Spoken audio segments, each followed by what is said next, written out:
ਵਾਹਿਗੁਰੂ ਸਾਹਿਬ JIO.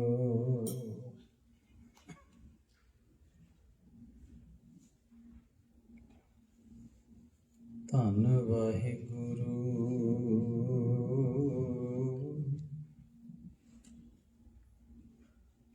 ਸਾਹਿਬ JIO.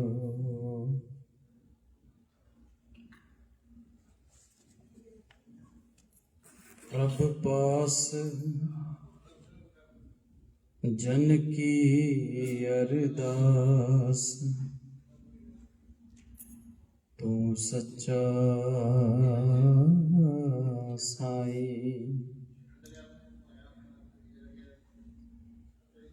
तू रखवाला सदा सदा,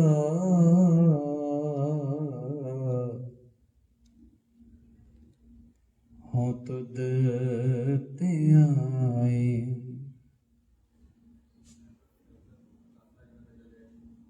जो दास तेरे की निंदा करे, तिस मार पछाए। जो दास तेरे की निंदा करे, तिस मार पचाए।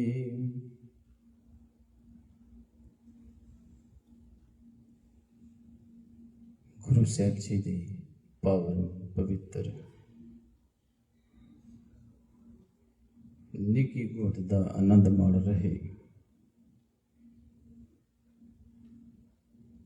सबू सा संगत जी, गुरु साहिब जी ने बड़ी कृपा की है। गुरु के प्यारे, गुरु के दुलारे, जो गुरसिੱਖੀ नाल प्यार रखते ने, शब्द नाल प्यार रखते ने, सेवा सारे जुटे ने। गुरु दे दर ते आना ते सेवा करना, हाथ पाँव कर काम सब, चीत निरंजन नाल। हुण जदों आपां गुरु घर आने आ ते आपां लंगरां दी सेवा करदे, जोड़ियां घोड़ियां दी सेवा करदे ने। अजकल ते सेवा ही बड़ियां सीमित हो गईयां। गुरु घर दी जिहड़ियां सेवावां है, गुरु घर दी सेवा बड़ी सीमित हो गई, घट होंदियां जांदियां। समय के अनुसार चलना भी चाहिए यार। अज प्रसादे लाने वाली मशीन आ गई, आटा गुन्नण वाली मशीन आ गई। हुण जिथे बीबियां लग जांदी हुंदी सी, किते छोटा मोटा समागम होना, अपनी अपनी परात लैके बह जाना जी। इन्ने संगत का लंगर बनना है, ते परातां भर भर के आटा गुन दिंदियां सी, सेवा सी। अजकल की है कि बटन दबो, आटा पाओ, पानी पाओ, तेल पाओ, ते घूमी जाना। 15-17 मिनटां च 25-30-40 किलो आटा गुन के हो गया। सेवा गई, सेवा मशीन लुट गई।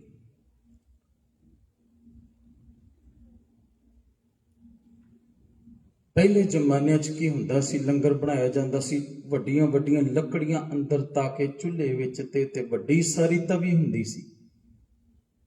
उस तवी ते बीबियां ने आले दुआले बह जाना। कोई पेड़े कर रहा, कोई उन्होंने वेल रहा, कोई सेक रहा, कोई थंदा ला रहा। थंदे का भाव समझते हो ना? थंदा उन्हें चुपड़ना, उन्होंने थंदा कह देंगे भी थंदा ला। अज छोटे तो छोटा, वड्डे तो वड्डा, जिथे जरूरत है, वधिया गल है। जिथे दरबार साहब है, जरूरत है, लोड़ है, उथे लोड़ है, फिर भी उथे चुल्हा चलदा आ। फिर भी जिहड़ी भट्ठी है तपदी है, लोह तपदी है, लंगर बनदा है। तुसी किते गजट है ना, जिहड़ा लंगर दा गजट तुहानूं पढ़ के ते देखियो, रोंगटे खड़े हो जांदे। दिन ਦੇ ਪਤਾ ਨਹੀਂ 5-6 ਕੁਇੰਟਲ ਤੇ ਦੇਸੀ ਘਿਓ ਲੱਗ ਜਾਂਦਾ, ਮਣਾ ਮੂੰਹੀ ਲੱਕੜ ਲੱਗ ਜਾਂਦੀ ਹੈ, ਪਤਾ ਨਹੀਂ ਪਿਆਜ਼ ਲਸਣ ਟਮਾਟਰ ਜਿਹੜਾ ਐਰਾ ਕਰੋ ਪਤਾ ਨਹੀਂ ਕਿੰਨਾ ਕੁ ਲੱਗ ਜਾਂਦਾ। ਜ਼ਰੂਰਤ ਹੈ ਉੱਥੇ ਦੀ। ਛੋਟੇ ਗੁਰੂ ਘਰ ਵਿੱਚ ਵੀ ਉਹ ਮਸ਼ੀਨਾਂ ਲੱਗ ਗਈਆਂ, ਸੇਵਾ ਗਈ। ਪਰ ਪਹਿਲੀ ਗੱਲ ਤੇ ਜ਼ਰੂਰਤ ਕਿਉਂ ਪਈ ਸੇਵਾ ਦੀ? ਕਿਉਂਕਿ ਅਸੀਂ ਵਿਸਲੇ ਹੋ ਗਏ।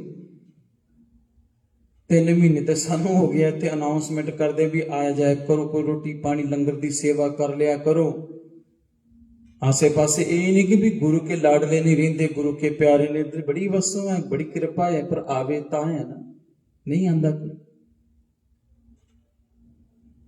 ਜ਼ਰੂਰਤ ਤਾਂ ਪੈਂਦੀ ਹੈ ਜਦੋਂ ਸੇਵਾ ਵੱਲੋਂ ਬੰਦਾ ਮੁਕਰਰ ਹੋ ਜਾਂਦਾ, ਮੁੱਖ ਮੋੜ ਲੈਂਦਾ ਤੇ ਫਿਰ ਜ਼ਰੂਰਤ ਆ ਜਾਂਦੀ ਹੈ।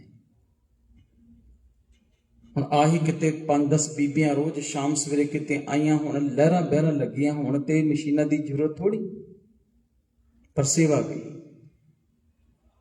ਪਹਿਲਾ ਸਮਾਂ ਹੁੰਦਾ ਸੀ ਜਿੱਥੇ ਗੁਰੂ ਘਰ ਹੁੰਦਾ ਸੀ, ਅੱਜ ਵੀ ਐਸੇ ਸਥਾਨ ਹੈ, ਉੱਥੇ ਘੋੜੇ ਸ਼ਸਤਰ ਅਸਤਰ ਜ਼ਰੂਰ ਹੁੰਦੇ ਸੀ, ਤੇ ਜਿਹਨੂੰ ਕਹਿੰਦੇ ਘੋੜਿਆਂ ਦੀ ਸੇਵਾ। ਨਵਾਬ ਕਪੂਰ ਸਾਹਿਬ ਜੀ ਸੀ ਨਾ, ਉਹ ਘੋੜਿਆਂ ਦੀ ਲਿੱਦ ਉਹ ਸੁੱਟਿਆ ਕਰਦੇ ਸੀ, ਉਹਨਾਂ ਦੀ ਸੇਵਾ ਕਰਿਆ ਕਰਦੇ ਸੀ। ਜਦੋਂ ਨਵਾਬੀ ਮਿਲੀ ਹੈ ਨਾ ਨਵਾਬ ਕਪੂਰ ਸਾਹਿਬ ਜੀ ਨੂੰ, ਉਹ ਕਹਿੰਦੇ ਜਿਹੜਾ ਘੋੜਿਆਂ ਦੀ ਜਿਹੜੇ ਸੇਵਾ ਕਰਦਾ ਹੈ ਨਾ, ਉਹਨੂੰ ਲੈ ਕੇ ਨਵਾਬੀ ਉਹਨੂੰ ਦੇਣੀ। ਸੇਵਾ ਦਾ ਬੜਾ ਮਹੱਤਵ ਹੈ, ਪਰ ਸੇਵਾ ਗਈ। ਪਹਿਲਾਂ ਕੀ ਹੁੰਦਾ ਸੀ, ਦਰਬਾਰ ਸਾਹਿਬ ਜਾਓ, ਓਹ ਵਾਹਿਗੁਰੂ ਐਸੀ ਬਖਸ਼ਿਸ਼ ਕਰੇ ਸਭ ਐਸੇ ਮਨੁੱਖ ਤੇ ਨਾਨਕ ਨਾਮ ਲਿਆਵਾ। ਤੇ ਜਦੋਂ ਭਾਂਡਿਆਂ ਦੀ ਸੇਵਾ ਹੁੰਦੀ ਨਾ ਉੱਥੇ,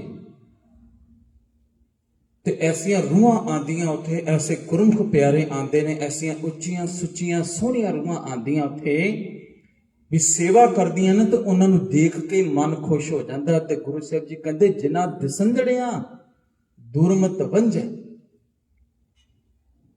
ਮਿੱਤਰ ਅਸਾਡੜੇ ਸਹੀ ਮਿੱਤਰ ਉਹ ਨਹੀਂ। ਕਹਿੰਦੇ ਮਿੱਤਰ ਸਾਡੇ ਉਹ ਨੇ ਜਿਨ੍ਹਾਂ ਨੂੰ ਦੇਖਦਿਆਂ ਸਾਰੀ, ਜਿਨ੍ਹਾਂ ਦੇ ਦਰਸ਼ਨ ਕੀਤਿਆਂ, ਜਿਨ੍ਹਾਂ ਦੇ ਗੱਲਬਾਤ ਕੀਤਿਆਂ, ਜਿਹੜੇ ਮਨ ਦੀ ਮੈਲ ਹੈ ਨਾ, ਮਨ ਦੇ ਜਿਹੜੇ ਵਿਚਾਰ ਹੈ ਉਹ ਮਿੱਠੇ ਤੇ ਸੁੱਚੇ ਹੋ ਜਾਣ। ਇੱਕ ਮਿੱਤਰ ਐਸਾ ਹੁੰਦਾ ਆ ਕਿ ਵੀ ਬੰਦੇ ਦੀ ਲਾਈਫ ਵਿੱਚ ਬੜਾ ਅਹਿਮੀਅਤ ਰੱਖਦਾ। ਕਈ ਚੰਗਾ ਮਿਲ ਜੇ ਤੇ ਸਿੱਧਾ ਰਾਹ ਮਿਲ ਜਾਂਦਾ, ਪੁੱਠਾ ਮਿਲ ਜੇ ਨਾ ਤੇ ਭੰਬੀਰੀ ਕਮਾ ਦਿੰਦਾ ਦੋਸਤ ਮਿੱਤਰ ਵੀ। ਐਸੀਆਂ ਬੜੀਆਂ ਉਦਾਹਰਣਾਂ ਨੇ। ਮਿੱਤਰ ਚੰਗਾ ਹੈ ਤੇ ਬੜੀ ਉਚਾਈਆਂ ਤੇ ਬੁਲੰਦੀਆਂ ਤੇ ਪਹੁੰਚ ਜਾਂਦਾ ਮਨੁੱਖ। ਅਗਰ ਮਿੱਤਰ ਸਾਥ ਚੰਗਾ ਨਹੀਂ ਨਾ, ਉਹ ਮਿੱਤਰ ਨੇ ਆਪ ਤੇ ਡੁੱਬਣਾ ਸੀ ਤੇ ਨਾਲ ਦੇ ਨੂੰ ਵੀ ਲੈ ਡੁੱਬਦਾ ਹੈ। ਬੜੀ ਮਹੱਤਵਤਾ ਹੈ ਮਿੱਤਰਤਾ ਦੀ। ਸੁਚੱਜਾ ਮਿੱਤਰ ਹੋਣਾ ਚਾਹੀਦਾ, ਤੁਹਾਨੂੰ ਪੁੱਠੇ ਰਾਹ ਨਹੀਂ ਪਾਉਣ ਵਾਲਾ ਹੋਣਾ ਚਾਹੀਦਾ। ਕੋਈ ਗੁਰਮੁਖ ਪਿਆਰਾ ਬੈਠਾ ਸੀ, ਕਹਿੰਦਾ ਭਾਜੀ ਬੜੀ ਕਿਰਪਾ ਹੋਈ ਹੈ ਮੇਰੇ ਤੇ। ਮੈਂ ਕਿਹਾ ਕਿੱਦਾਂ ਵੀਰੇ? ਕਹਿੰਦਾ ਭਾਜੀ ਇੰਡੀਆ ਤੋਂ ਆਏ, ਚੱਕਾ ਚੌਂਦ ਦੀ ਰੋਸ਼ਨੀ ਤੇ ਦੇਖਿਆ, ਬੜਾ ਥੋੜਾ ਜਿਹਾ ਹਵਾਈਆਂ ਚ ਮਨ ਉੱਡਣ ਲੱਗ ਪਿਆ। ਸੰਗਤ ਐਸੀ ਮਿਲ ਗਈ, ਖਾਣ ਪੀਣ ਸ਼ੁਰੂ ਹੋ ਗਿਆ। ਕਹਿੰਦੀ ਕਦੀ ਮੁੱਖ ਨੂੰ ਇਹ ਵਸਤੂ ਲਾਈ ਨਹੀਂ, ਘਰ ਚ ਨਾ ਸਾਡੇ ਬਾਪ ਦਾਦੇ ਨੇ ਮੁੱਖ ਨੂੰ ਐਸੀ ਵਸਤੂ ਲਾਈ। ਕਹਿੰਦੇ ਤੇ ਅਸੀਂ ਉਹ ਵਸਤੂਆਂ ਗ੍ਰਹਿਣ ਕਰਨ ਲੱਗ ਪਏ। ਹੋਇਆ ਵੀ ਕਿੱਦਾਂ? ਕਹਿੰਦਾ 4 ਮਿੱਤਰ ਬੈਠੇ ਨੇ, ਕਹਿੰਦੇ ਆ ਜਾ ਲੰਗਰ ਪਾਣੀ ਆਪਣਾ ਘਰੇ ਬਣਾਉਣੇ ਆ, ਤੇ ਬਣਾ ਲਿਆ ਦੂਜਾ ਪ੍ਰਸ਼ਾਦ, ਛਕੜ ਸਿਕਾਉਣ ਲੱਗ ਪਏ। ਉਹ ਕਹਿੰਦਾ ਲੈ ਲਾ, ਕੁਛ ਨਹੀਂ ਹੁੰਦਾ, ਇੱਕ ਅੱਧਾ ਲੈ ਲਾ ਕਰਦੇ ਲੈ ਲਾ। ਇੱਕ ਦਿਨ ਮਨਾ ਕੀਤਾ, ਦੂਜੇ ਦਿਨ ਮਨ ਕਰ ਗਿਆ। ਜਿੱਦਣ ਮਨ ਕਰ ਗਿਆ ਤੇ ਸਮਝੋ ਤੁਹਾਡਾ ਰਾਹ ਮੁੜ ਗਿਆ। ਕਹਿੰਦਾ ਸੰਗਤ ਐਸੀ ਹੋ ਗਈ ਹੁਣ ਤੇ, ਕਹਿੰਦਾ ਪਹਿਲਾਂ ਕਿਤੇ ਮਹੀਨੇ ਬਾਅਦ ਜਾਇਆ ਕਰਦੇ ਸੀ, ਹੁਣ ਤੇ ਰੋਜ਼ ਹੀ ਆ ਜਾਓ ਜੀ। ਲੰਗਰ ਪਾਣੀ ਜਿਹੜਾ ਆਪਣਾ ਪ੍ਰਸ਼ਾਦਾ ਬਣਾਉਣਾ, ਕਹਿੰਦਾ ਛਕਣ ਛਕਾਉਣਾ ਹੈ ਜੀ। ਕਹਿੰਦਾ ਗੁਰੂ ਨੇ ਐਸੀ ਕਿਰਪਾ ਕੀਤੀ, ਮੈਨੂੰ ਗੁਰੂ ਦੇ ਦਰ ਨੇ ਜੋੜ ਲਿਆ। ਸੰਗਤ ਤੋੜੀ ਸਭ ਤੋਂ ਪਹਿਲਾਂ, ਫਿਰ ਮਨ ਤੋੜਿਆ, ਮਨ ਮੋੜਿਆ। ਪਹਿਲਾਂ ਸਭ ਤੋਂ ਪਹਿਲਾਂ ਮੈਂ ਸੰਗਤ ਤੋਂ ਮੁੱਖ ਮੋੜਿਆ, ਉਹ ਜਿਹੜੀ ਤੋਂ ਉਹ ਸਤ ਸੰਗਤ ਨਹੀਂ, ਸੰਗਤ, ਉਸ ਸੰਗਤ ਤੋਂ ਮਨ ਮੋੜਿਆ। ਫਿਰ ਮਨ ਨੂੰ ਮੈਂ ਆਪਣੇ ਗੁਰੂ ਦੇ ਚਰਨਾਂ ਵੱਲ ਮੋੜਿਆ। ਤੇ ਜਦੋਂ ਚਰਨਾਂ ਵੱਲ ਮੋੜਿਆ ਤੇ ਗੁਰੂ ਸਾਹਿਬ ਜੀ ਦੇ ਚਰਨਾਂ 'ਚ ਅੱਜ ਬੈਠਾ ਆ। ਨਹੀਂ ਤਾਂ ਮੈਂ ਵੀ ਅੱਜ ਸ਼ਾਮ ਨੂੰ ਡੇਰਾ ਲਾਇਆ ਹੋਣਾ ਸੀ ਉੱਥੇ। ਹੁਣ ਗੁਰੂ ਸਾਹਿਬ ਜੀ ਦੇ ਪ੍ਰਥਾ ਕੀ ਬਿਆਨ ਕਰਦੇ ਨੇ? ਸ਼੍ਰੀ ਰਾਗ ਮਹਿਲਾ ਤੀਜਾ, ਮਨਮੁਖ ਕਰਮ ਕਮਾਵਣੇ ਜਿਉ ਦੁਹਾਗਣ ਤਨ ਸ਼ਿੰਗਾਰ। ਬੜਾ ਮਿੱਠਾ ਜਿਹਾ ਗੁਰੂ ਸਾਹਿਬ ਜੀ ਨੇ ਫਰਮਾਨ ਬਖਸ਼ਿਸ਼ ਕੀਤਾ। ਕਹਿੰਦੇ ਮਨਮੁਖ ਕਰਮ ਕਮਾਵਦੇ, ਜਿਹੜੇ ਮਨ ਰਾਹੀਂ ਚੱਲਦੇ ਸੀ। ਜਿਸ ਤਰ੍ਹਾਂ ਮੈਂ ਉਦਾਹਰਣ ਦਿੱਤੀ, ਮਨ ਮੁੜ ਗਿਆ ਦੂਜੇ ਪਾਸੇ, ਕਿ ਮਨ ਤੇ ਬੜਾ ਸ਼ਰਾਰਤੀ ਹੈ, ਚੰਚਲ ਹੈ। ਫੜ ਕੇ ਦੇਖੋ, ਕਦੀ ਕਾਬੂ ਆ ਸਕਦਾ ਹੈ? ਨਾ ਹੀ ਅਸੀਂ ਕਦੀ ਕੋਸ਼ਿਸ਼ ਕੀਤੀ ਵੀ ਮਨ ਨੂੰ ਕਾਬੂ ਕਰੀਏ। ਅਸੀਂ ਹੋਰ ਚੀਜ਼ਾਂ ਨੂੰ ਕਾਬੂ ਕਰਨ ਚ ਲੱਗੇ ਰਹੇ। ਉਹ ਮੇਰੇ ਤੋਂ ਅੱਗੇ ਕਿਉਂ ਨਿਕਲ ਗਿਆ? ਕਾਬੂ ਕਰੋ ਇਹਨੂੰ। ਉਹ ਕਾਮਯਾਬ ਕਿਉਂ ਹੋ ਗਿਆ? ਕਾਬੂ ਕਰੋ ਇਹਨੂੰ। ਅੱਗੇ ਨਿਕਲ ਜਾਣਾ ਇਹਨੇ ਤੇ। ਅਸੀਂ ਜਿਹਨੂੰ ਕਾਬੂ ਕਰਨਾ ਸੀ, ਜਿਹਨੂੰ ਕੰਟਰੋਲ ਕਰਨਾ ਸੀ, ਮਨ ਖੁਟਹਰ ਤੇਰਾ ਨਹੀਂ ਵਿਸਾਸਾ। ਇਹ ਮਨ ਹੈ ਨਾ ਜਿਹੜਾ, ਬੜਾ ਬਦਮਾਸ਼ ਹੈ, ਟਿਕਦਾ ਹੀ ਨਹੀਂ। ਕਾਬੂ ਕੀਤਾ ਕਿਤੇ ਕਿਸੇ ਨੇ? ਕਰਕੇ ਦੇਖੋ। ਔਰ ਜਿਨ੍ਹਾਂ ਨੇ ਕਰ ਲਿਆ, ਫਿਰ ਤੋਮੇ ਮੋਮੇ ਰੰਚਕ ਨਹੀਂ ਭੇਦ। ਫਿਰ ਵਾਹਿਗੁਰੂ ਦੇ ਵਿੱਚ ਤੇ ਉਹਦੇ ਵਿੱਚ ਕੋਈ ਭੇਦ ਨਹੀਂ ਹੈ। ਜਿਨ੍ਹਾਂ ਨੇ ਮਨ ਤੇ ਕਾਬੂ ਕਰ ਲਿਆ। ਕਹਿੰਦੇ ਮਨਮੁਖ ਕਰਮ ਕਮਾਵਣੇ, ਜਿਹੜਾ ਮਨ ਰਾਹੀਂ ਚੱਲਦਾ ਹੈ, ਕਿ ਮਨ ਕਹਿੰਦਾ ਚੱਲ ਤੂੰ ਉੱਥੇ ਚੱਲ, ਸਰੀਰ ਚੱਲ ਪੈਂਦਾ। ਨਾਮ ਕੀ ਬੇੜਾ ਪੈ ਪੈ ਸੋਇਆ। ਜਦੋਂ ਨਾਮ ਜਪਣਾ ਸੀ ਤਾਂ ਅਵੇਸੜ ਹੋ ਗਿਆ ਮਨ। ਬੁਰੇ ਕਾਮ ਕੋ, ਅੱਗੇ ਪੰਕਤੀ ਕੀ ਆਂਦੀ ਹੈ? ਬੁਰੇ ਕਾਮ ਕੋ ਉੱਠ ਖਲੋਇਆ। ਕਿਉਂ ਉੱਠ ਖਲੋਇਆ? ਸਰੀਰ ਥੋੜੀ ਉੱਠਦਾ, ਮਨ ਉੱਠਦਾ ਹੈ। ਮਨ ਜਦੋਂ ਉੱਠਦਾ ਤੇ ਸਰੀਰ ਨੇ ਤਾਂ ਉੱਠਣਾ ਹੀ ਹੈ। ਫਿਰ ਮਨ ਕਹਿੰਦਾ ਚੱਲ। ਜਦੋਂ ਨਾਮ ਜਪਣਾ ਹੈ ਨਾ, ਉਦੋਂ ਤਾਂ ਕਹਿੰਦਾ ਮੈਨੂੰ ਬੜੀ ਠੰਡ ਲੱਗਦੀ ਯਾਰ, ਬੜੀ ਨੀਂਦ ਆਉਣ ਡਈ ਹੈ, ਸੌਂ ਜੀਏ, ਅੱਧਾ ਘੰਟਾ ਹੋਰ ਸੌਂ ਜੀ। ਕਿਤੇ ਪੁੱਠੇ ਕੰਮ ਨੂੰ, ਜਦੋਂ ਬੁਰੇ ਕੰਮ ਕਰਨਾ, ਉਦੋਂ ਵੀ ਸੋਚਿਆ ਨਹੀਂ ਯਾਰ, ਨਹੀਂ ਮਨ ਨਹੀਂ ਜਾਣਾ। ਮਨ ਕਰੇਗਾ, ਕਦੀ ਸੋਚਿਆ ਨਹੀਂ ਜਾਣਾ ਜੀ। ਕਹਿੰਦੇ ਕਰਮ ਮਨਮੁਖ ਕਰਮ ਕਮਾਵਣੇ, ਜਿਹੜੇ ਮਨਮੁਖ ਆ ਨਾ, ਜਿਹੜੇ ਆਪਣੇ ਮਨ ਰਾਹੀਂ ਜਾਂਦੇ, ਤੋਂ ਪਤਾ ਕਿਹੜੇ ਕਰਮ ਕਮਾਉਂਦੇ ਨੇ? ਜਿਉ ਦੁਹਾਗਣ ਤਨ ਸ਼ਿੰਗਾਰ। ਮਨਮੁਖ ਪੁਰਸ਼ਾਂ ਦੇ ਕਰਮ ਕਮਾਉਂਦੇ, ਜਿਵੇਂ ਦੁਹਾਗਣ। ਦੁਹਾਗਣ ਦਾ ਇੱਥੇ ਗੁਰੂ ਸਾਹਿਬ ਜੀ ਨੇ ਜਿਹੜਾ ਅਰਥ ਕੀਤਾ ਹੈ, ਵੀ ਜਿਹੜੇ ਆਪਣੇ ਪਤੀ ਦੇ ਕਹਿਣ ਵਿੱਚ ਨਹੀਂ ਹੈ, ਬੁਨਿਆਦੀ ਪਤੀ ਦੇ ਕਹਿਣ ਵਿੱਚ ਨਹੀਂ ਹੈ। ਦੁਹਾਗਣ ਆਪਣੇ ਪਤੀ ਤੋਂ ਉਲਟ ਚੱਲਦੀ ਹੈ, ਆਪਣੀ ਪਤੀ ਦੀ ਰਹਿਨੁਮਾਈ ਅਨੁਸਾਰ ਨਹੀਂ ਚੱਲਦੀ। ਹੁਣ ਜਿਹੜੀ ਉਹ ਔਰਤ ਹੈ, ਜਿਹੜੀ ਆਪਣੇ ਪਤੀ ਦੇ ਕਹਿਣ ਵਿੱਚ ਨਹੀਂ ਹੈ, ਜੋ ਦੁਹਾਗਣ ਤਨ ਸ਼ਿੰਗਾਰ, ਜਿਹੜੀ ਪੁੱਠੇ ਕੰਮਾਂ 'ਚ ਪੈ ਗਈ ਹੈ, ਔਰਤ ਆਪਣੇ ਲਾਜਾ ਤਿਆਗ ਕੇ ਪੁੱਠੇ ਕੰਮਾਂ 'ਚ ਪੈ ਗਈ ਹੈ, ਤੇ ਹੁਣ ਉਸ ਦੇ ਤਨ ਤੇ ਜਿਹੜਾ ਸ਼ਿੰਗਾਰ ਆ, ਨਾ ਉਹ ਆਪਣੇ ਪਤੀ ਨੂੰ ਰਿਝਾਉਣ ਵਾਸਤੇ ਆ, ਨਾ ਆਪਣੀ ਸੁੰਦਰਤਾ ਵਾਸਤੇ, ਉਹ ਸੰਸਾਰ ਦੀ ਸੁੰਦਰਤਾ ਵਾਸਤੇ ਉਹ ਖੁਆਰ ਹੁੰਦੀ ਹੈ। ਤੇ ਫਿਰ ਗੁਰੂ ਸਾਹਿਬ ਜੀ ਕਹਿੰਦੇ ਨੇ ਕਰਮ ਮਨਮੁਖ ਕਰਮ ਕਮਾਵਣੇ ਜਿਉ ਦੁਹਾਗਣ ਸ਼ਿੰਗਾਰ। ਜਿਸ ਔਰਤ ਦੇ ਸਰੀਰ ਤੇ ਸ਼ਿੰਗਾਰ ਕਰਦੀ ਹੈ ਨਾ, ਜਿਹਦਾ ਕੋਈ ਮਤਲਬ ਨਹੀਂ ਹੈ, ਇਹ ਮਨਮੁਖ ਏਦਾਂ ਦੇ ਕਰਮ ਕਮਾਉਂਦਾ।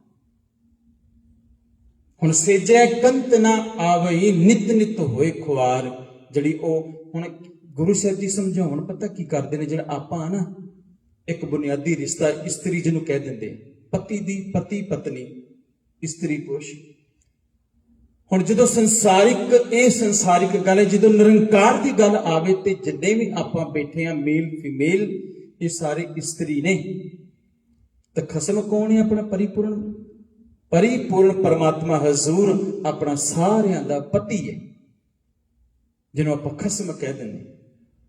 ਹੁਣ ਕਹਿੰਦੇ ਸੇਜੇ ਕੰਤ ਨਾ ਆਵਈ ਨਿਤ ਨਿਤ ਹੋਏ ਖੁਆਰ। ਹੁਣ ਆਪਾਂ ਜਿੰਨੇ ਵੀ ਬੈਠੇ ਇਸਤਰੀਆਂ ਆ, ਹੁਣ ਆਪਾਂ ਇਸਤਰੀ ਨੇ ਆਪਣੇ ਪਰਿਪੂਰਨ ਪਰਮਾਤਮਾ ਖਸਮ ਦਾ ਪਿਆਰ ਪੈਣਾ ਹੈ, ਤੇ ਉਹਨੂੰ ਉਹਦੀ ਰਜ਼ਾ ਵਿੱਚ ਚੱਲਣਾ ਪੈਣਾ। ਉਹਦਾ ਪਿਆਰ ਲੈਣ ਵਾਸਤੇ ਉਹ ਨਾਮ ਜਪਣਾ ਪੈਣਾ, ਉਹ ਕਰਮ ਕਰਨੇ ਪੈਣੇ, ਵੀ ਮੇਰਾ ਪਤੀ ਰਿਜ਼ਾ ਜਾਵੇ ਮੇਰੇ ਤੇ। ਹੁਣ ਸਾਡੇ ਕਰਮ ਹੈ ਕਿ ਵੀ ਸਾਡਾ ਬਾਪੂ ਰਿਝ ਜਾਏ ਸਾਡੇ ਤੇ। ਹੁਣ ਬਾਪੂ ਕੀ ਕਹਿੰਦਾ? ਵੀ ਤੂੰ ਸ਼ਿੰਗਾਰ ਕਰ। ਪਰ ਗੁਰੂ ਸਾਹਿਬ ਜੀ ਨੇ ਦੱਸਿਆ ਵੀ ਇਹ ਸ਼ਿੰਗਾਰ ਕਰ। ਆਪਾਂ ਜਿਹੜਾ ਮੇਕਅਪ ਲਾਉਂਦੇ ਆ, ਪਾਊਡਰ ਲਾਉਂਦੇ ਆ, ਜੋ ਵੀ ਅੱਖਾਂ 'ਚ ਕੱਜਲ ਪਾਉਂਦੇ ਆ, ਜੋ ਵੀ, ਇਹ ਸ਼ਿੰਗਾਰ ਹੀ ਹੈ, ਵੀ ਸੁੰਦਰਤਾ ਦਿਖੇ। ਹੁਣ ਗੁਰੂ ਸਾਹਿਬ ਜੀ ਕਹਿੰਦੇ 3 ਸ਼ਿੰਗਾਰ ਕਰ, ਇਹ ਤੇਰੇ ਭੈਣੇ ਵੇਸ ਕਰਤਾ ਬਸ ਆਵੀ ਕੰਤ। ਕਿਹੜੇ 3 ਸ਼ਿੰਗਾਰ ਨੇ? ਨਿਮਨ ਸੋ ਅੱਖਰ, ਖਵਣ ਗੁਣ, ਜਿਹਵਾ ਮਣੀਆਂ ਮੰਤ। ਇਹ ਤੇਰੇ ਭੈਣੇ ਵੇਸ ਕਰਤਾ ਬਸ ਆਵੇ ਕੰਤ। ਕੰਤ ਕੌਣ? ਪਰਿਪੂਰਨ ਪਰਮਾਤਮਾ। ਦੋਨੇ ਪਾਸੇ ਲੈ ਲਓ ਤੁਸੀਂ। ਸੰਸਾਰ ਦੇ ਵਿੱਚ ਜਦੋਂ ਪਤੀ ਪਤਨੀ ਹੁੰਦੇ ਆ ਨਾ, ਇਹ 3 ਗੁਣ ਹੈ ਨਾ ਜਿਹੜੇ ਇਹਨਾਂ ਤੇ ਕਾਬੂ ਪਾ ਲਿਆ ਨਾ, ਤੇ ਜਿਹੜੀ ਪਰਿਵਾਰ ਦੀ ਜਿਹੜੀ ਰੇਲ ਗੱਡੀ ਹੈ ਨਾ, ਜਿਹੜੀ ਜੀਵਨ ਦੀ ਜਿਹੜੀ ਪਟਰੀ ਹੈ, ਇਹ ਬੜੀ ਸੁਖਾਲੀ ਰੜੇਗੀ। ਵਿਚਾਰ ਤੁਹਾਡੇ ਮਿਲ ਗਏ ਨਾ, ਤੇ ਮੈਂ ਕਹਿੰਦਾ ਜ਼ਿੰਦਗੀ ਜਿਹੜੀ ਗ੍ਰਸਤੀ ਜੀਵਨ ਹੈ ਬੜਾ ਸੁੱਖਾ ਆ, ਬੜਾ ਆਨੰਦ ਹੈ ਗ੍ਰਸਤੀ ਜੀਵਨ ਵਿੱਚ। ਅਗਰ ਤੁਹਾਡੇ ਵਿਚਾਰ ਨੇ, ਅਗਰ ਵਿਚਾਰ ਨਹੀਂ ਨਾ ਮਿਲਦੇ, ਤੁਹਾਡੀ ਆਪਸ ਵਿੱਚ ਤੂੰ ਮੈਂ ਹੁੰਦੀ ਹੈ, ਤੇ ਮੈਂ ਕਹਿੰਦਾ ਇਹ ਤੋਂ ਵੱਡਾ ਦੁੱਖ ਵੀ ਕੋਈ ਨਹੀਂ ਹੈ। ਨਵਾਂ ਜੋੜੇ ਦਾ ਵਿਆਹ ਹੋਇਆ ਤੇ ਚਲੋ ਜ਼ਿੰਦਗੀ ਗੁਜ਼ਰਦੀ ਗਈ। ਉਹ ਨਿੱਤ ਲੜਨ, ਔਰ ਇੰਨਾ ਲੜਨ ਕੇ ਵੀ ਭਾਂਡੇ ਢੀਂਡੇ ਚੁੱਕ ਕੇ ਮਾਰਨ। ਚਲੋ ਭਾਂਡੇ, ਫਿਰ ਜਦੋਂ ਗੁੱਸਾ ਠੰਡਾ ਹੋਵੇ, ਜਿਹੜਾ ਚੰਡਾਲ ਰੂਪ ਠੰਡਾ ਹੋਵੇ, ਤੇ ਚਲੋ ਬੈਠ ਜਾਣ। 5-10 ਦਿਨ ਗੁਜ਼ਰੇ, 20 ਦਿਨ ਗੁਜ਼ਰੇ, ਫਿਰ ਲੜਾਈ।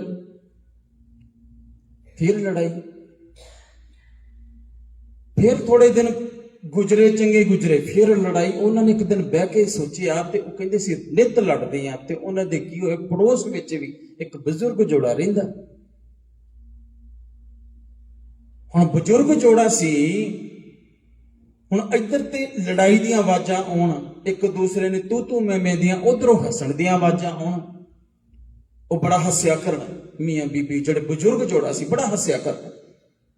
ਕਦੀ ਬਜ਼ੁਰਗ ਹੱਸ ਪਿਆ, ਕਦੀ ਉਹ ਮਾਤਾ ਜ਼ੋਰ ਦੀ ਹੱਸ ਪਈ। ਤੇ ਇਹਨਾਂ ਨੇ ਕਹਿਣਾ, ਯਾਰ ਕਮਾਲ ਹੋ ਗਈ, ਇਹ ਬਜ਼ੁਰਗ ਜੋੜੇ ਵਿੱਚ ਬੜਾ ਪਿਆਰ ਆ ਯਾਰ, ਕਿੰਨੇ ਪਿਆਰ ਨਾਲ ਰਹਿੰਦੇ ਨੇ, ਕਿੰਨਾ ਸੋਹਣਾ ਰਹਿੰਦੇ, ਸਾਰਾ ਦਿਨ ਹੱਸਦੇ ਰਹਿੰਦੇ ਨੇ। ਔਰ ਅਸੀਂ ਆ, ਸਾਡੇ ਵਿੱਚ ਕਦੀ ਬੈਠ ਕੇ ਅਸੀਂ ਪਿਆਰ ਦੀਆਂ 4 ਗੱਲਾਂ ਹੀ ਨਹੀਂ ਕੀਤੀਆਂ, ਹਰਦਮ ਲੜਾਈ ਝਗੜਾ। ਉਹ ਕਹਿੰਦੇ ਆਪਾਂ ਐਂ ਕਰਦੇ ਆ, ਕਿਸੇ ਪੁੱਛ ਕਿਉਂ ਆਉਂਦੇ ਆ। ਉਹਨਾਂ ਨੇ ਡੋਰ ਵਜਾਈ ਤੇ ਚਲੇ ਗਏ ਅੰਦਰ। ਕਹਿੰਦੇ ਬਜ਼ੁਰਗੋ ਤੁਹਾਡੇ ਨਾਲ ਮਿਲਣ ਆਏ ਆ, ਤੁਹਾਡੇ ਨਾਲ ਕੁਝ ਗੱਲਾਂ ਬਾਤਾਂ ਕਰਨੀਆਂ। ਕਹਿੰਦੇ ਆ ਜਾਓ ਅੰਦਰ, ਚਾਹ ਪਾਣੀ ਪੀਤਾ ਬੈਠੇ। ਕਹਿੰਦੇ ਦੱਸੋ, ਹੁਕਮ ਕਰੋ। ਤੇ ਕਹਿੰਦੇ ਜੀ ਅਸੀਂ ਜਦੋਂ ਤੋਂ ਸਾਡਾ ਵਿਆਹ ਹੋਇਆ ਹੈ ਨਾ, ਅਸੀਂ ਲੜੀ ਜਾਂਦੇ ਆ। 2-4-5 ਦਿਨ ਅਸੀਂ ਠੀਕ ਰਹਿੰਦੇ, ਫਿਰ ਲੜਦੇ ਨੇ। ਪਰ ਤੁਹਾਡੇ ਘਰੋਂ ਹਰਦਮ ਹਾਸੀ ਦੀਆਂ ਆਵਾਜ਼ਾਂ ਆਉਂਦੀਆਂ, ਉੱਚੀਆਂ, ਕਦੀ ਮਾਤਾ ਦੀਆਂ, ਕਦੀ ਬਾਪੂ ਤੁਹਾਡੀਆਂ ਆਵਾਜ਼ਾਂ ਆਉਂਦੀਆਂ। ਕਾਰਨ ਕੀ? ਤੁਸੀਂ ਕਿੱਦਾਂ ਖੁਸ਼ ਹੋ? ਉਹ ਕਹਿੰਦੇ ਅੱਛਾ, ਹੱਸ ਪਿਆ। ਕਹਿੰਦੇ ਚਾਹ ਪਾਣੀ ਪੀਓ, ਫਿਰ ਮੈਂ ਦੱਸਦਾ। ਉਹ ਕਹਿੰਦਾ ਗੱਲ ਮਿੱਤਰਾ ਏਦਾਂ ਆ ਵੀ ਗੱਲ ਟਕੀ ਦੇ ਤੇ ਚੰਗੀ ਰਹਿੰਦੀ, ਜਦੋਂ ਖੁੱਲ ਜੇ ਬੜੀ ਮਾੜੀ ਹੋ ਜਾਂਦੀ ਆ। ਕਹਿੰਦੀ ਆ ਉਹਨਾਂ ਨੇ ਸਮਝਾਵਣ ਕੀਤਾ, ਕਹਿੰਦਾ ਪੁੱਤਰਾ ਗੱਲ ਇਹ ਵੇਖ, ਲੜਾਈ ਸਾਡੇ ਅੰਦਰ ਵੀ ਹੁੰਦੀ ਹੈ। ਕਹਿੰਦਾ ਗੱਲ ਇੱਥੇ ਨਿਬੜਦੀ ਆ। ਕਹਿੰਦਾ ਜਦੋਂ ਤੇਰੀ ਮਾਤਾ ਵੇਲਣਾ ਚੁੱਕ ਕੇ ਮੇਰੇ ਮਾਰਦੀ ਹੈ, ਮੇਰੇ ਨਹੀਂ ਲੱਗਦਾ, ਤੇ ਮੈਂ ਜ਼ੋਰ ਦੀ ਹੱਸ ਪੈਂਦਾ ਆ। ਕਿਤੇ ਮੈਂ ਕੁਝ ਇਹੋ ਜਿਹਾ ਚੁੱਕ ਕੇ ਮਾਰਾਂ, ਤੇਰੀ ਮਾਤਾ ਜਿਹੜੀ ਇਹ ਬਜ਼ੁਰਗ ਹੈ ਨਹੀਂ ਵੱਜਦਾ ਇਹ ਜੇ, ਤੇ ਇਹ ਜ਼ੋਰ ਦੀ ਹੱਸ ਪੈਂਦੀ ਆ। ਹਾਸਾ ਸਾਡਾ ਆਇਆ, ਲੜਾਈ ਸਾਡੇ ਵੀ ਹੁੰਦੀ ਆ। ਤੇ ਗੱਲ ਕਿੱਥੇ ਨਿਬੜੀ? ਵਿਚਾਰਾਂ ਦੀ ਸਾਂਝ। ਕਹਿੰਦਾ ਲੜਾਈ ਸਾਡੇ ਵੀ ਹੁੰਦੀ ਆ। ਕਹਿੰਦਾ ਹਾਸਾ ਆ ਪੈਂਦਾ। ਕਹਿੰਦਾ ਪੁੱਤਰਾ ਇਹ ਜਿਹੜੀ ਜ਼ਿੰਦਗੀ ਗ੍ਰਸਤੀ ਜੀਵਨ ਆ ਨਾ, ਇਹਨੂੰ ਨਾਲ ਹੀ ਨਿਭਾਣਾ ਆ, ਤੇ ਕਿਉਂ ਨਾ ਹੱਸ ਕੇ ਨਿਭਾਈਏ, ਚਾਹ ਰੋ ਕੇ ਕਿਉਂ ਨਿਭਾਉਣਾ। ਘਰ ਵਿੱਚ 100 ਤਰ੍ਹਾਂ ਦਾ ਦੁੱਖ ਆਂਦਾ, ਸੁੱਖ ਆਂਦਾ, ਇਹਨੂੰ ਹੱਸ ਕੇ ਨਿਭਾ ਦੀ। ਸੇਜੈ ਕੰਤ ਨਾ ਆਵਈ, ਨਿਤ ਹੋਏ ਖੁਆਰ। ਕਹਿੰਦੇ ਜਿਹੜੀ ਪਰਿਪੂਰਨ ਪਰਮਾਤਮਾ ਦੀ ਜਿਹੜੀ ਛੇਜ ਆ, ਪਿਆਰ ਆ, ਉੱਤੇ ਫਿਰ ਜਿਹੜਾ ਇਹ ਮਨੁੱਖੀ ਰੂਪ ਜਿਹੜਾ ਇਸਤਰੀ ਹੈ, ਉਹਨੂੰ ਪਿਆਰ ਨਹੀਂ ਮਿਲਦਾ, ਕਿਉਂਕਿ ਮਨਮੁਖ ਕਰਮ ਕਮਾਵਣੇ। ਪਿਰਕਾ ਮਹਿਲ ਨਾ ਪਾਵੀ, ਨਾ ਦਿਸੇ ਘਰ ਬਾਰ। ਪਿਰ ਦਾ ਮਹਿਲ ਕੀ ਆ? ਆਪਣੇ ਸਰੀਰ ਦੇ ਅੰਦਰ ਜਿਹੜਾ ਘਰ ਹੈ ਨਾ, ਗੁਰੂ ਦਾ ਘਰ, ਜੋ ਇਸ ਖੋਜੇ ਸੋਈ ਪਾਏ, ਉਹ ਗੁਰੂ ਦਾ ਘਰ ਹੈ। ਪਿਰ ਕਾ ਮਹਿਲ ਨਾ ਪਾਵਈ, ਨਾ ਦਿਸੇ ਘਰ ਬਾਰ। ਕਹਿੰਦੇ ਪਤੀ ਪ੍ਰਮਾਤਮਾ ਦੇ ਮਹਿਲ ਆਨੰਦ ਸਰੂਪ ਵਿੱਚ ਨਹੀਂ ਪਾਉਂਦੀ, ਉਹਨੂੰ ਆਨੰਦ ਮਿਲਦਾ ਹੀ। ਭਾਈ ਰੇ ਇੱਕ ਮਨ ਨਾਮ ਧਿਆਏ, ਤੂੰ ਇੱਕ ਮਨ, ਸਿੰਗਲ ਡਿਵੋਸ਼ਨ, ਵੀ ਤੂੰ ਨਾਮ ਧਿਆ। ਹੁਣ ਸਾਡੀ ਕੀ ਹੈ ਅਵਸਥਾ? ਕੀ ਹੈ? कहते गुरसिख ज्ञानी है। भाई गुरदास जी बड़ा सुंदर विख्यान करते हैं, कहते गुरसिख ज्ञानी है, हों तिसके चौखनिए गुर परमेश्वर एको जाने। कहते गुरसिख जड़ा गुरु का सिख है, गुरु का प्यारा, जड़ा गुरु के चरणों में नितनेमी है, सहज पाठी है, जड़ा गुरु का भै है, जिन्हों पता है कि मैं बाहर गुरु ऐसा काम किया, निकट बूझे सो बुरा क्यों करे, जिन्हों ये पता है। कहते गुर सिख ज्ञानी है, हों तिसके चौखनिए गुर परमेश्वर एको जाने। कहते गुरु ते परमेश्वर परिपूर्ण परमात्मा ते गुरु नूं एक जानदा ना, मैं ओदे चौखने, मैं तो वार ने जाना है, बलहार ने। कहते जड़ा गुरु नूं परिपूर्ण परमात्मा नूं एको है, पाई एको है, साहिब मेरा एको है, असीं एक मनदे हां। साडा तो पता ही नहीं भी साडे गुरु किन्ने, सानू नहीं पता। गां बच्चों ने भी अलग बना लिया, नौ राणी आउण डई होर किसे गुरु दी आउण डई आ, जवाई आ गया कि तो वो तीजे पासे डेरा लाए बैठा है, सोहरा किते होर पासे जाण डे, कुड़म किते हो जो रिश्तेदारी बनदी होर किते जांदे, गुरु भी वंडे पए ने। असीं नील धारी हैं, असीं काले धारी हैं जी, असीं आ धारी हैं जी, असीं धारी, गुरु वंड लए असीं। गुरु तो एक सी, असीं इन्हां दी पता नहीं किन्नियां क ब्रांचां बनातीआं। रहो विचार, कहते परमेश्वर एको जाने। तो गुरु गोबिंद सिंह जी ने पढ़ी है ना जदों, तो उन्होंने सानू की हिदायत की है, पूर्ण जोत जगह घट में खालिस ताहे निखालिस जानो। भी ओ सब तो प्योर है, सच्चा है, सुच्चा है, जिहदे हिरदे विच एक गुरु दी जोत जगदी है। तां आपां कहंदे ना जिहड़ा घ्यो बड़ा निखालिस है, बड़ा प्योर है, बड़ा साफ सुथरा घ्यो है, प्योर घ्यो कहने ना आपां, कोई मिलावट नहीं है। और जिहदे विच मिलावट नहीं वो निखालिस आ, और जिहदे विच मिलावट है दर दर ते आपां मत्था टेक रहे, एक गुरु दी जोत नूं छड्ड के आपां वंडरिंग डोर टू डोर, ते वो निखालिस किदां हो सकता है। गुरु साहिब जी ते कहंदे निखालिस ताहे, और कहते परमेश्वर एको जाने। फिर गुरु साहिब जी की भाई गुरदास जी कृपा करते हों तिसके चौखनी है। वे चौखनी का मतलब है तो वार जाना है, बलहारे जाना है। दूजा भाव ना अंदर जाने, भाव का मतलब की प्यार। गल उत्थे आ गई है ना भी गुरु ग्रंथ साहिब जी तो 10 पातशाहियां दी जोत तो सिवा वो किसी दे अगे मत्था ना टेकदा होवे, अपना सिर ना झुकांदा होवे, ओदे हिरदे च दूजा भाव ना होंदे। ते एक मैं गड़ी गल, बड़ी सिंपल जी गल मैं क्लीयर करा, सारे धर्म बराबर ने और सब नूं मुबारक, सब नूं मुबारक, और सब नूं अपने धर्म विच परपक्क होना चाहिए, और सारियां दे एक दूसरे दे धर्म का सत्कार करना चाहिए। सत्कार वजों मंदिर च भी असीं गए हैं, सत्कार वजों असीं मस्जिद विच भी गए हैं, कृष्णा दे जड़ा गिरजा घर है उस भी गए हैं, लेकिन सत्कार वजों गए हैं, उन्हां दी जो उन्हां दी मर्यादा आ उन्हें देखण गए हैं, पढ़न गए हैं। ये गलत नहीं है, सत्कार करना चाहिए। कहते हों तिस दै चौखने दूजा भाव अंदर, भावना अंदर जाने, दूजा भावना जानदा होवे। कहते हों तिस के चौखनिए अवगण किते गुण परवाने। कहते जिन्ने भी साडे अवगण है ना, और पता हुंदा मनुख ने भी मेरे विच आ अवगण है, पर पकड़ नहीं मनुख दी उस अवगण ते, पता है सब कि मेरे विच आ सब तो भैड़ा गुण आ। दूजे विच गुण दिख जाएगा, जदों साडी वारी आउंदी सानू गुण नहीं दिखता।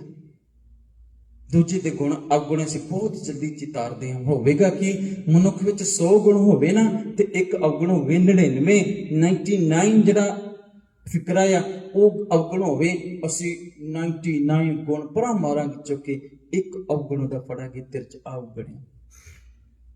तो गुरु साहब जी ने पूछो ना, तो गुरु साहब जी की कहते अवगुणी भरिया ये शरीर है, गुण भी बसै तिस नाल। ये ना समझियो भी सारे अवगणे गुण भी मनुख दे अंदर वसदे ने, गुण भी वसे तिस नाल।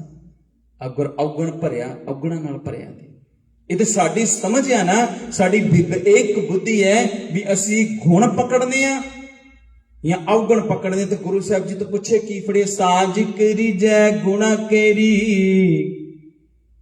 छोड़ अवगण चलिए। भी तू छड़ किसी दे किन्ने क अवगुण ने, तू गुण फड़ ला। गुण ते मनुख च वसदे ही है ना, तू एक गुण फड़ ला। हों तिस कै चौकनिए अवगुण किते गुण परवाणे, हों तिस कै चौखनिए मंदा किसे ना आख वखाणे। कहता मैं तो कुर्बान हाँ, बाहर ने जावा तो केड़ा, कहते जो किसी के प्रति मंदा ना बोल दे। अज मैं एक छोटी जी स्टोरी पढ़ रही, स्टोरी बड़ी बाकमाल है। इतने मंदा ना बोलता हो, एक बर्फ खाना आइस, जिथे आइस बनती है, जो आइस क्यूब जो बनते हैं जिथे बर्फ खाने हैं। हुण वो बर्फ का बहुत बड़ा प्लांट है, उत्थे लेबर काम करती है, गार्ड भी है, तो जो सुपरवाइजर है ना,